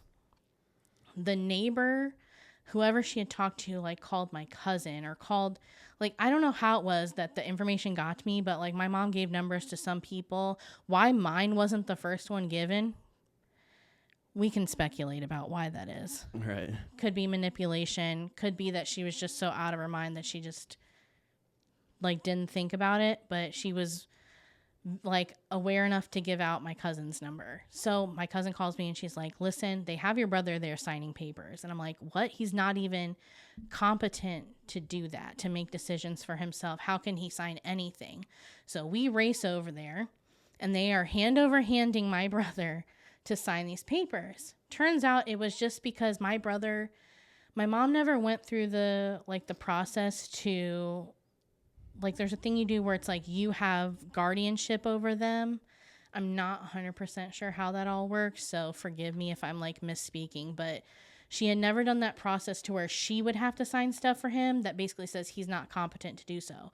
So the emergency team that stepped in when she Baker acted herself, like, there's a social worker. There were 2 people that they ran a home, and they had, like, an emergency placement type thing that he was going there. And then there was one of the nurses that, like, washed all my brother's clothes. Also, thank you, sir. That was very helpful for me. Like, he, like, got a whole bag of my brother's clothes together and was like, here's all his stuff that needs to go with him, because I wouldn't have known because I wasn't talking to my mom, which means I can't see my brother. But that's what she uses to, like, try to manipulate me, is if I can see my brother or not. So he ends up having to go to that home, and my mom, ironically enough, ends up at what is now called Solace Care, the same place she tried to institutionalize me at. I love it. That is just honestly amazing. I mean, not the fact that It's she's not, but not but the also fact, ironic. but just like the story, just how it came full circle is just so amazing. Yep. You're good. Yeah, go ahead. Yeah, the story, how it came full circle is just like, wow. Okay. Yeah. Right. Let's talk about how I get there, and while they're all signing this stuff, and granted, my mom's not still there. They've already wheeled her away in the paddy wagon. She gone. So I have to make any and all decisions right now. And realistically, like, they weren't even... I don't know what that was. realistically, they weren't even sure that I could make these decisions legally because I'm not his full-blooded sister. I'm not on any of the paperwork. The only person that's verified, well, I mean, obviously there were pictures of me on the wall, so I was like, me, hello, this is me. I'm the daughter, that one. But my cousin was like, yeah, this is his sister, so technically she would be the one in charge of like whatever happens. So they're telling me, do you know if he's had his medication? And I was like, oh my God, I didn't even like think about that, because now it's getting around 6 p.m. ish. So he's probably needing to have like a nighttime dose of stuff. And if he doesn't, he has seizures. He could have seizures. That could end his life, because grand malls, like aside from everything else, can literally kill you. And my mom has never kept me in the loop about his health care, even when I've like tried. It's the control. She does not want to let that control go, because then she can't manipulate it to her advantage. Mm-hmm. So they're telling me that like he has a medication tray thing that has like Monday, AM, PM, whatever, and it's got all these pills in it. Like the Monday morning ones are gone, so she gave him that, but there's all these pills in the PM one. I don't know what they're for. I don't know what they look like. There's no dosage. There's no cut it in half. There's no emergency binder that says, in case of emergency, these are his doctors and stuff, to where we can't even contact anybody and be like, this is your patient. Do you know what he's on? Mm-hmm. To where we can get, and especially at 6 p.m., like there's nobody open. Everybody closes at 5. So I had to make like this horribly difficult decision to give my brother these meds that I didn't know what they were for, or if he was supposed to have all of them at once, if he's supposed to eat with them. And thankfully, my brother is a trooper and he took every one. Like I did what we did when we were kids, which was we had like cups like these and we had a straw and we would be like, you know, here's your medicine, like, and he would open his mouth, put it in, and he would drink out the straw. So like he knows enough to like follow a direction like that, mm-hmm. that he's done it enough times. So I gave him all of those, and they took him to the place. And then the next day I had to run around with the social worker and talk to her about, like, I was asking her, why am I not on the paperwork? Like, you know, and she's taking me, like, basically I had to run with her to like CVS and all the places that he got his medication and find out what the doses was, because she had so many pill bottles like up in the cabinet. We didn't know which was what. We didn't know what was up to date. We didn't know, you know, is there things like if he has anxiety, is there another pill up there that she can give him that's just not in the regular rotation thing? I mean, there were so many unanswered questions. And the only answer like that the social worker could give me was that whenever she tried to call my mom, like my mom kind of pick and chose when she picked up, which checks out. Because if she wants information but doesn't have something that my mom needs, well, then why does she need to talk to her? Right. So that's that. And I was like, I just don't understand why she wouldn't put me on the paperwork in case of an emergency, where if something happened to her, that I could be reached. I go, God forbid they both get in a car accident and she dies right there. What happens to him? Mm-hmm. What if you guys didn't? What if the information had never gotten to me that this was all happening? He would have been made a ward of the state, like if she had died type thing. Not in that instance, I don't think. I think they just do like emergency placement and put him in there. But he did fine. He did great at the home. It was wonderful. Like, we went up there and visited the place because they were talking about the possibility of that being a permanent placement. But then I guess, like, the way everything's set up, like, he couldn't. So he had to come back home. And, but we had to wait for her to come home first before he could go home, because obviously you just can't drop him off and leave him there. And so I'm talking to, and, you know, my mom doesn't know this, but she will now. But when she was in there, they had called me, because she called me from inside there Because like you can call after, I want to say like 24 hours or something of observation. Like they let you make a phone call out to whoever you need to talk to. And she called me and was talking about, like it didn't, like she didn't ask about Austin. She wasn't like, where is he? Like nothing. I had to bring it up.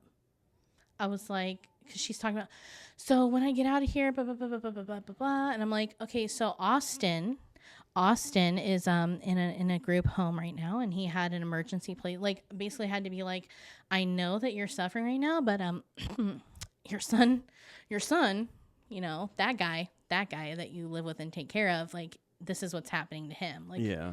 And it always, like, when you look back on things like the hospital visit, it's always centered her first and him second. Or he's been used as, like, a secondary tactic to, like, control me. Mm-hmm. And it got to a point, too, where... So she hangs up with me, and then they call me, like the Salis care people. I don't know who, like a psychiatrist. I don't know who called me. Could have been the nurse. I don't know. And they're like, so, you know, we've had your mom here for a while, and like, this is what we're thinking, and blah, blah, blah. And I said, well, I just want to let you know.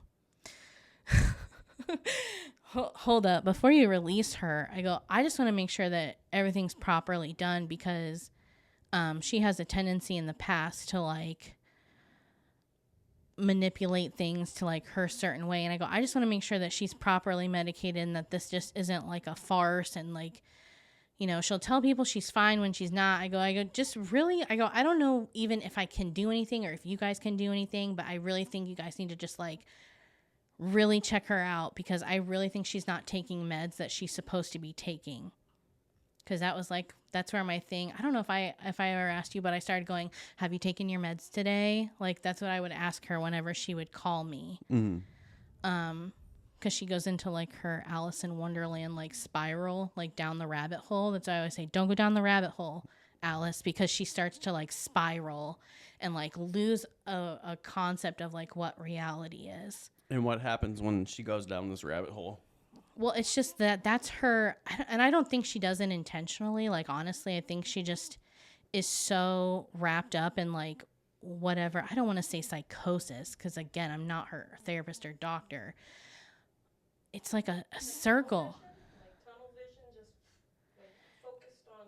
I wouldn't even say she's focused, because it like the time that it had happened, it was about her trying to find a job, and she was like, you know, everybody wants me to apply online, and I just can't do it. Like, I've tried to figure it out on my phone, and I can't figure it out, and it's just so hard, and da-da-da-da.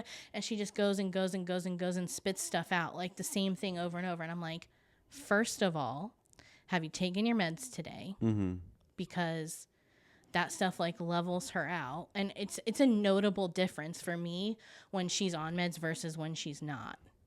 Like, when she's on meds, like, she's irrational and, like, manipulative, but she's at least, like, not to the point where I feel like it's a danger to herself or others. Right. Yeah. So she goes back home. My brother goes back home. And now we're at a point where she seems to be doing better. And she's still pulling the, can I come over? I want to bring you something. She's not even like coming in my house, because the other odd thing is she's not getting my brother out of the car every time she comes over. And it's not that I don't care to see her. It's just like I want to see my brother too. Like, I would like for him to come in my house. I would like for him to, like, you have to try. And she's like, well, he just gets too riled up. He just gets this. It's too hard, blah, blah, blah. And I'm like, okay, but I'm here, first of all. Second of all, I don't want to, like, toot my own horn, but when you've worked with kids who have special needs in all different aspects and trauma and, you know, ESE disabilities, like actual, like, functional things, you know strategies. Like, I'm good at it. Mm-hmm. That's why I do what I do. If I wasn't good at it, I wouldn't keep doing it. I'm so sorry I keep bumping it. You're good. And so I would be like, well, let's just try it. Let's just try it. Let's just try and bring him in the house. No. So one day her air goes out in her house, and she's like, I don't know what to do. He's freaking out. He's really upset. I said, just bring him to my house, Mom. I don't care. And she's like, he's going to flip out. He's going to do that. I'm like, I don't care. Like, I can put on, because he watches the same movies over and over. Mm-hmm. He really likes Lion King. He was really, really into Blue's Clues for a long time. Blue's Clues was his jam. And I was like, I go, tell me whatever his favorite movie is. We'll pull it up on Disney Plus, and it'll at least be something he can ground with. Like, he can be like, oh, I know that.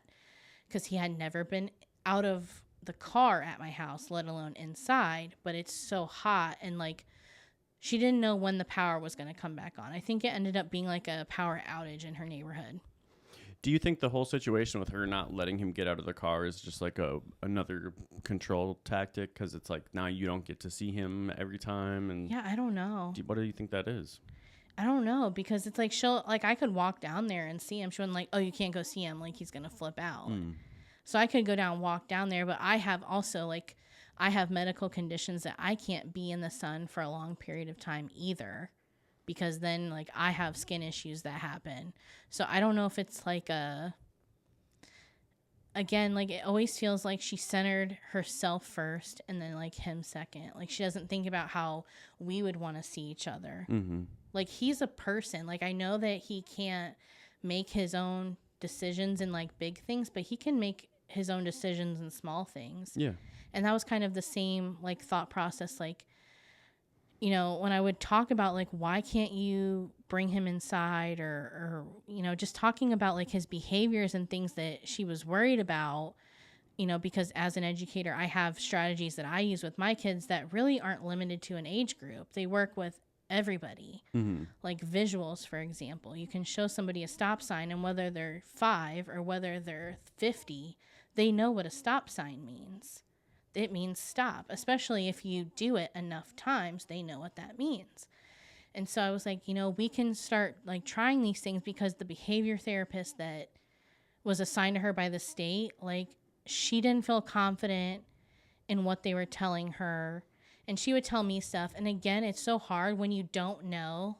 Like, I never got to talk to that person and find out what their credentials are and what their skills are. I don't know if she's just lying to me, right, or if she's just not trying what they're telling her to do. Because that's the thing, like, it seemed to be a recurring thing. When I talked to the social worker that Baker acted her, they were like, well, she doesn't really, like, you know, like, 'cause my mom was like, that social worker never calls me back. And so I said, she's telling me that you never call her. I said, so I'm trying to figure out and sift through it all, because I'm going to be real with you. Like, she does manipulative stuff to me all the time. So I need to, you know, I want to kind of hear your side so I can kind of decipher through, because there's, you know, 3 sides to every story, his, hers, and like what's actually going on. It doesn't necessarily mean it's the truth, but it's like, there's a little bit on both sides there. So the behavior therapist didn't have any strategy she felt she could use. So I was trying to like help her with that. But like when it comes to actually doing the work, my mom doesn't want to do it. Mm-hmm. And that seems to be also a recurring theme. And then we started figuring out between my cousin and I that she was calling her and me in the same day about different things, to the point where we were like, all right, when you get off the phone with her, text me. Let me know that she called you. And then I would have to do the same. And then we would talk to each other and we would be like, okay, so what did she tell you? Okay, this is what she told me. And like, I found out she was having, like, people were giving her money, like, left and right. Like, she had, my step grandfather had a brother. That my step grandfather passes away, and the brother of him starts coming around and like talks about helping out my mom. And I don't really know why. Maybe he's just a nice guy. But he starts like going out with her once a month for lunch, and he's like, I want to give you this money and help you. So she's getting money from him. She's getting money for Social Security. She gets money for food stamps and whatever. And I'm not saying that that's enough, because again, I don't know like all of her finances back and forth, but it just seemed like she had a lot of money coming in from different people and different sources that didn't know about other people. So like she would post about struggling on Facebook and then would private message people instead. Like there's another person who has a very bad image of me because like I had talked to her and like I think she just isn't aware that she's kind of being played. And I don't want to name her or her business because I'm not trying to do that. Yeah, she's only gotten one side of the story. I'm sure she's been talking to your mom, and your mom's like this, Right. that, and the other thing. So she probably thinks you're the devil. And I wanted to be like, honey, like you're not the only one giving her money. There are other people too. And it's fine if that's your money and you want to, it's yours to do with what you want. But I just don't feel comfortable being complicit and like encouraging that myself. I'm not going to have it come out where it's like, oh, you knew she was doing this to people and you didn't say anything. And like I said, I don't know, maybe she is using all of that money for good. Yeah. Who knows? Yeah. The whole time we've been talking about this, I've just been thinking, obviously the fact that your brother has these issues is terrible, you know? And it's probably really hard on your mom, but as far as it goes from the narcissistic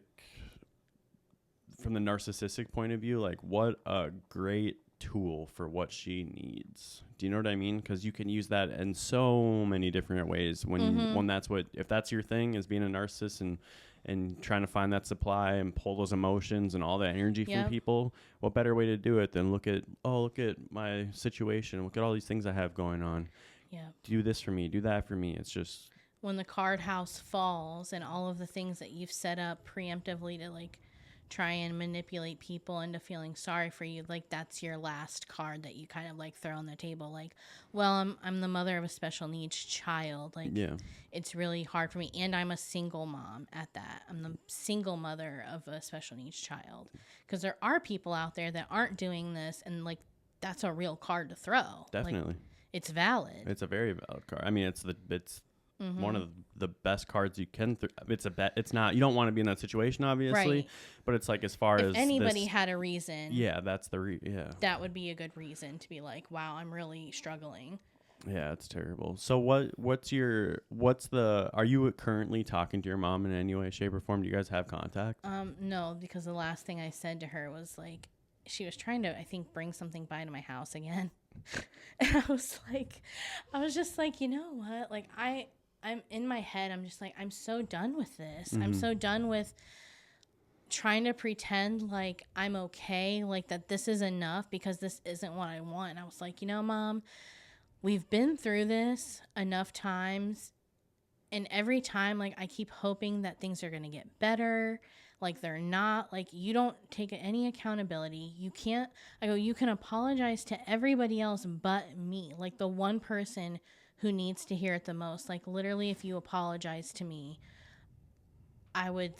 it would mean so much to me. And I don't know, I'm pretty sure, like, what I text her, because, like, I deleted everything. She could probably, like, pull out the receipts and be like, this is what she texted me that last time. And I probably look like a crazy person, because I probably just let her have it and I was done. So real valid, but y'all don't see all of the other stuff I've had to put up with in the time between. I just look like I'm the reactive fool. Mm-hmm. But hopefully if they listen to this, they understand, like, there is nothing more than I would want than for my mom to get, like, real help, real, like, psychological counseling to manage, like, the stuff she's been through. And then for her to come to me and, like, us have, like, a meeting of the minds, like a healing thing, and have a normal relationship. And I don't think I'll ever lose hope of that until the day she takes her last breath, or God forbid I go out before she does and we just don't get the chance to do so. Yeah, going back to the part where you said there, all the people and how they view things and whatnot. I do think that there's going to be a group of people. There's going to be people who have never dealt with someone like this, and they might think like, oh, you're just being spoiled, or you're just being this, or you're just whatever. You just don't know how good your life is, blah, blah, blah. But for the people who have dealt with people like this, they know exactly what this is. And it's, when you have dealt with people like this, it's really easy to understand someone else's perspective. Like when you're saying all these things, I'm like, okay.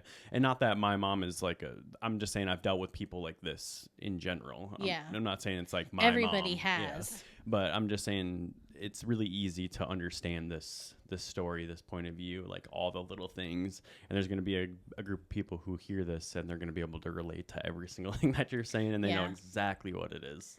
And there's going to be people out there who would write me off. It wouldn't matter what I said. Like, there was no way.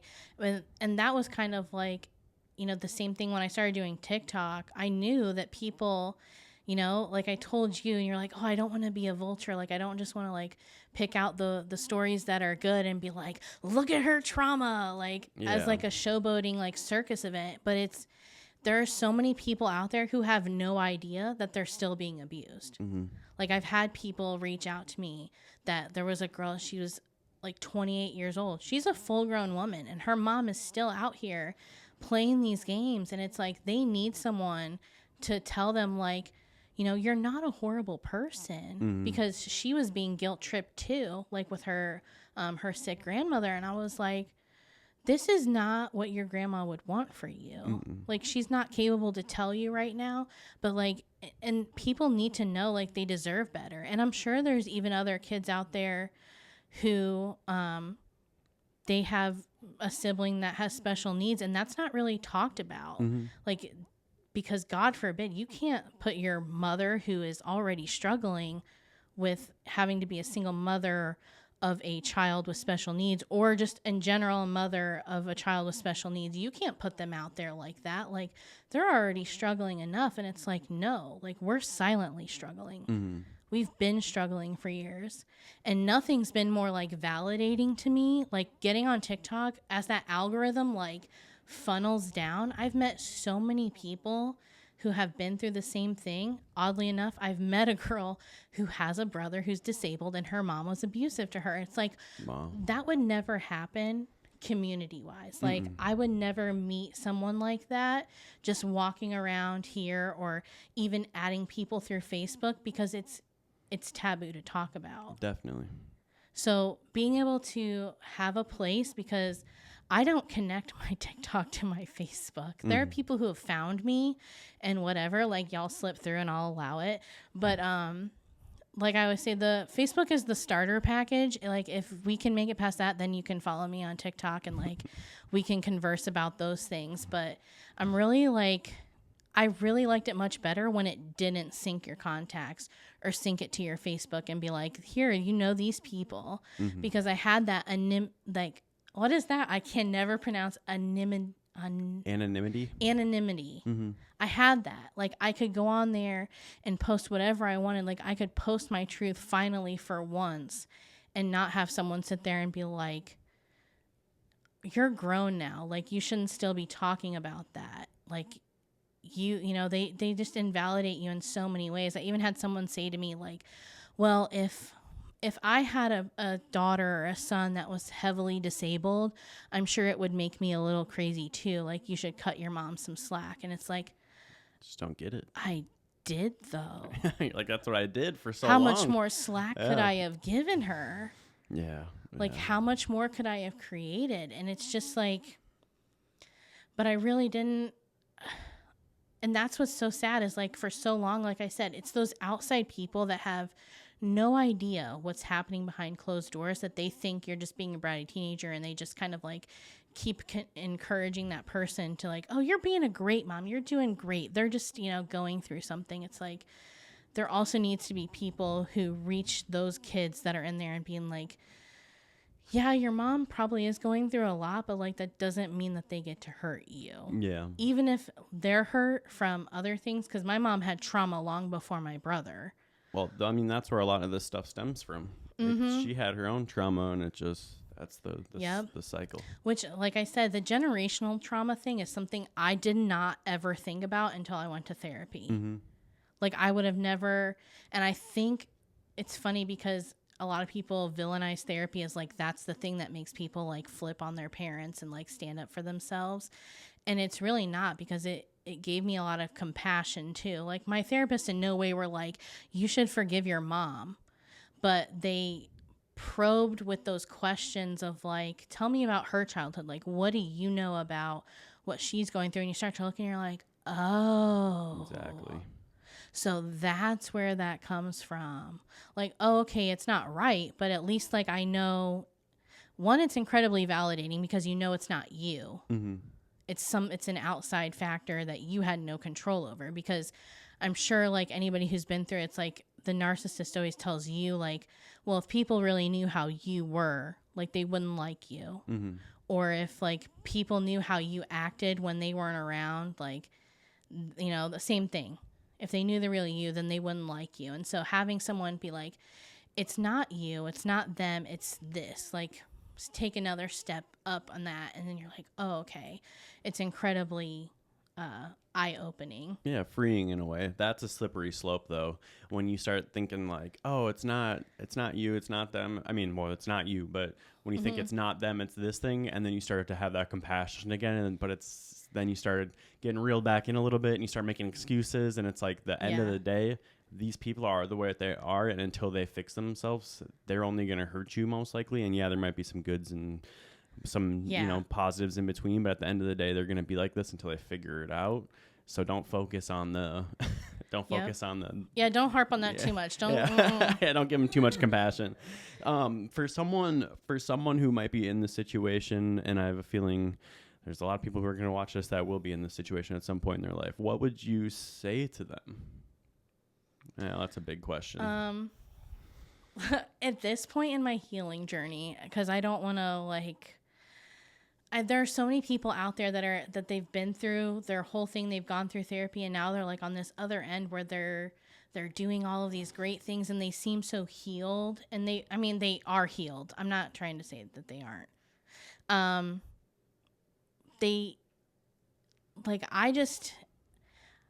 I had to really let go of that stigma that I was a bad person for speaking out and telling my story. Mm-hmm. And I really don't think there's any shame in having to do what you have to do to survive that situation. Like, if you have to lie to somebody to save your life, like, it might be worth it. And it's one of those things where I'm always like, you have to weigh the pros and cons. Like, everything I say is not Bible. It's not the honest truth of like, follow this step-by-step module and this is how you'll survive narcissism. It's like, this is where I'm at in my journey, and like, I know that I'm not where I want to be, but I'm a heck of a lot farther than where I was. But if you just stay in it thinking like it's going to get better, it will not. They don't change unless they're forced to. Like, they just don't. Yeah, no, I agree 100%. And therapy too, like, therapy is a big one. Therapy is so helpful to have a third-party person who's not connected to you in any way. Like, they have no horse in the race to tell you, you know, like you were saying, the whole thing about like, you have to be careful because if you give too much compassion, and that's where they come in, and they're like, whoa. Like, yes, it's your mom's like generational trauma, but there's also boundaries. Mm-hmm. And like, we're going to help you learn to set those boundaries if you want to. Like, that was one of the things I really appreciated, was like, they don't force you to say, well, you're going to have a relationship with your mom and we're going to help you make the boundaries. Like, if you want to have a relationship, I can help you establish those boundaries. And I had another therapist who was like, because I always believed, due to what my family had said and what like her friends had said and what society I think just projects generally, is like, I always felt like I was such a negative person and people didn't want to hear what I had to say. And so I kept quiet a lot. Like, I just didn't say much of anything about what I was going through. And I had this last therapist I had, which, shout out to David. He's gone. He doesn't work at Lee Health anymore. He works for like some nonprofit, and I'm so happy for him, but also I'm deeply saddened because he was like, you know, you're such a positive person for what you've been through, and like, I don't think you give yourself enough credit for that. And I was like, you think I'm positive? Stop. Because everyone was saying like, all you do is complain. And I'm like, now I realize it's not that I was complaining. It's when you say things that make other people like uncomfortable, that they have to take accountability for, like, oof.